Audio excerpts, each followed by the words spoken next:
Urdu official کے معزز ساتھیو، السلام علیکم ورحمۃ اللہ وبرکاتہ۔ امید ہے سب خیریت سے ہوں گے، اللہ آپ کو ایسے ہی سلامت رکھے۔ ناظرین گرامی، ہم ذکر کرنے جا رہے ہیں حضرت نوح علیہ السلام کا۔ حضرت نوح علیہ السلام کا تذکرہ قرآن مجید میں 42 جگہ آیا ہے۔ حضرت آدم علیہ السلام کی اولاد دنیا میں خوب بڑھی، آہستہ آہستہ یہ خدا کو بھولتے گئے جس نے اسے پیدا کیا تھا اور جو ان کا پالنے والا ہے، اور شیطان کے بہکاؤ میں آنے لگے جس نے حضرت آدم علیہ السلام کو جنت سے نکالوا دیا تھا۔ شیطان کے بہکاؤ میں آ کر یہ لوگ بتوں اور آگ، سورج وغیرہ کو پوجنے لگے اور ایک خدا کے بجائے مٹی اور پتھر کے بہت سے خدا بنا لیے۔ اپنے ہاتھ سے اپنا خدا بناتے اور پھر ان سے مانگتے، حالانکہ یہ مٹی اور پتھر کے خدا اپنے لیے کچھ نہ کر سکتے تھے، ان کے لیے کیا کرتے؟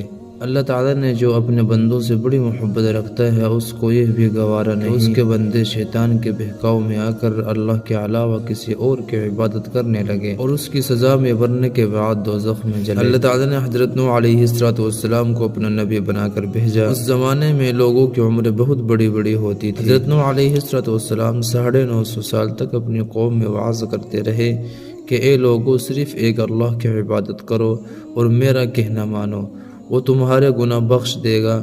لیکن لوگوں نے حضرت نوح علیہ السلام کی بات کو نہ مانا اور اپنے کانوں میں انگلیاں ڈال لی اور کپڑے اوڑھ لیے تاکہ حضرت نوح علیہ السلام کی آواز کانوں تک نہ پہنچ سکے۔ حضرت نوح علیہ السلام نے ہمت نہ ہاری، وہ برابر سمجھاتے رہے اور کہتے رہے، اے لوگو، اللہ سے معافی مانگو، وہ بڑا معاف کرنے والا ہے، وہ تم پر آسمان سے بارش برسائے گا تاکہ تم خوب اناج پیدا کر سکو اور اس کے ذریعے سے بڑے بڑے باغ پیدا کر دے گا، ان میں نہریں پیدا کر دے گا، تمہیں مال و دولت دے گا اور بیٹے بھی دے گا۔ تمہیں کیا ہو گیا ہے کہ تم خدا کو نہیں مانتے؟ حالانکہ اس نے آسمان بنائے، چاند سورج بنائے، اس نے تم کو مٹی سے پیدا کیا اور پھر اسی مٹی میں ایک دن تم مل جاؤ گے اور پھر قیامت کے دن اسی مٹی میں سے تم کو دوبارہ زندہ کر دے گا۔ لیکن لوگوں نے اپنے بتوں کو نہیں چھوڑا اور حضرت نوح علیہ السلام سے کہنے لگے کہ ہم اپنے بتوں کو ہرگز نہ چھوڑیں گے اور ہم تم کو تو اپنے جیسا ہی آدمی دیکھتے ہیں، اور تمہارا کہنا بھی صرف چند غریب لوگوں نے مانا اور ہم تو تم کو جھوٹا سمجھتے ہیں۔ حضرت نوح علیہ السلام نے کہا کہ اے میری قوم، میں تم کو جو نصیحت کرتا ہوں اس کے بدلے میں تم سے کوئی مال و دولت نہیں چاہتا، اور جو غریب آدمی مسلمان ہوئے ہیں اور اللہ پر ایمان لائے ہیں، اگر میں ان کو اپنے پاس سے نکال دوں گا تو خدا کے عذاب سے مجھ کو کون بچائے گا؟ اگر میں ایسا کروں گا تو بہت ناانصاف ہو جائے گا۔ ان کی قوم کے لوگوں نے کہا کہ نوح علیہ السلام، تم نے ہم سے جھگڑا بہت کر لیا، اگر تم سچے ہو تو جس عذاب سے تم ہم کو ڈراتے ہو وہ لے آؤ۔ حضرت نوح علیہ السلام نے کہا کہ جب اللہ تعالیٰ چاہیں گے تو عذاب لے آئیں گے۔ اللہ تعالیٰ نے حضرت نوح علیہ السلام کو وحی کے ذریعے سے حکم بھیجا کہ تمہاری قوم میں جو لوگ ایمان لا چکے ہیں ان کے علاوہ اور کوئی ایمان نہیں لائے گا، تم غم نہ کرو، ایک کشتی بناؤ۔ حضرت نوح علیہ السلام نے خدا کے حکم کے مطابق کشتی بنانے شروع کی تو جب ان کی قوم کے سردار ان کے پاس سے گزرتے، وہ کشتی بناتے ہوئے دیکھتے تو ان کا مذاق اڑاتے۔ حضرت نوح علیہ السلام ان کے مذاق کے جواب میں کہتے، آج مذاق کر لو، کل جب تمہارے اوپر خدا کا عذاب آئے گا تو اس وقت ہم تمہارا مذاق اڑائیں گے۔ آخر اللہ تعالیٰ کا عذاب اس کے وعدے کے مطابق آیا، زمین سے پانی نکلنا شروع ہوا اور آسمان سے بارش برسنی شروع ہوئی۔ اللہ تعالیٰ نے حضرت نوح علیہ السلام کو حکم دیا کہ سب جانوروں کا ایک ایک جوڑا کشتی میں سوار کر لو اور جو لوگ تمہارے اوپر ایمان لائے ہیں یعنی مسلمان ہو گئے ہیں ان کو سوار کر لو۔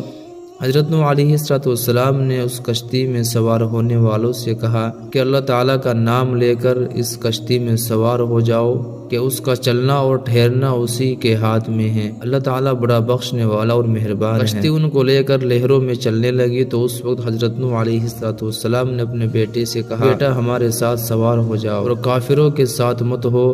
اس نے کہا، میں کسی پہاڑ پر چڑھ جاؤں گا اور وہ پانی سے بچا لے گا۔ حضرت نوح علیہ السلام نے کہا کہ آج خدا کے عذاب سے سوائے خدا کے کوئی بچانے والا نہیں ہے۔ اتنے میں ان دونوں کے درمیان ایک پانی کی لہر اٹھی اور وہ ڈوب گیا۔ خدا تعالیٰ نے زمین کو حکم دیا کہ وہ اپنا پانی نگل جائے اور آسمان کو بھی حکم دیا کہ وہ پانی برسانا بند کر دے، یہاں تک کہ پانی خشک ہو گیا اور تمام کافر دنیا میں ختم کر دیے گئے۔ حضرت نوح علیہ السلام کی کشتی کوہ جودی پر ٹھہری۔ حضرت نوح علیہ السلام نے اپنے پروردگار سے عرض کیا کہ اے میرے پروردگار، میرا بیٹا بھی میرے گھر والوں میں سے تھا اور آپ کا وعدہ سچا ہے۔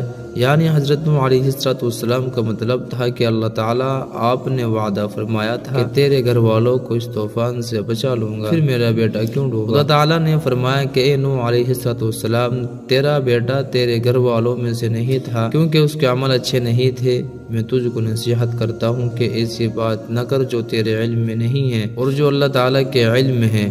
اور یہ بات نوح علیہ السلام کے علم میں نہ تھی۔ حضرت نوح علیہ السلام نے اللہ پاک سے توبہ کی اور اپنے کہنے کی معافی چاہی۔ اللہ تعالیٰ نے اس کو معاف کر دیا اور حکم دیا کہ اے نوح، ہماری طرف سے سلامتی اور برکتوں کے ساتھ اترو۔ اس کے بعد حضرت نوح علیہ السلام کی امت سے دنیا بسی اور آہستہ آہستہ ان کے بال بچے آباد ہوتے گئے۔ یہ سب لوگ خدا تعالیٰ کی اطاعت کرتے رہے۔ زمانہ گزرتا گیا اور آہستہ آہستہ شیطان نے پھر بہکانا شروع کیا تو یہ لوگ خداوند تعالیٰ کو بھولنے لگے۔ حضرت نوح علیہ السلام جو اللہ تعالیٰ کے اتنے بڑے پیغمبر تھے، اپنے بیٹے کو اس کے برے کاموں کی وجہ سے اللہ تعالیٰ کے عذاب سے نہ بچا سکے۔ اسی طرح اگر ہمارے ماں باپ اللہ تعالیٰ کے کتنے ہی ولی کیوں نہ ہو، اگر ہمارے عمل اچھے نہ ہو تو وہ ہم کو اللہ تعالیٰ کے عذاب سے نہ بچا سکیں گے۔ ہم کو اپنے بزرگوں کے نیک عمل کا سہارا نہیں لینا چاہیے بلکہ اللہ تعالیٰ اور اس کے رسول صلی اللہ علیہ وسلم کے بتائے ہوئے کاموں پر عمل کر کے نیک بننا چاہیے۔ اسی وجہ سے اللہ تعالیٰ نے قرآن مجید میں کہا ہے کہ اگر تم ایک ذرہ برابر بھی نیکی کرو گے تو اس کا بدلہ ہم تم کو ضرور دیں گے، اور اگر ایک ذرہ برابر بھی برا عمل کرو گے تو اس کا بھی تمہارے سامنے بدلہ آ جائے گا۔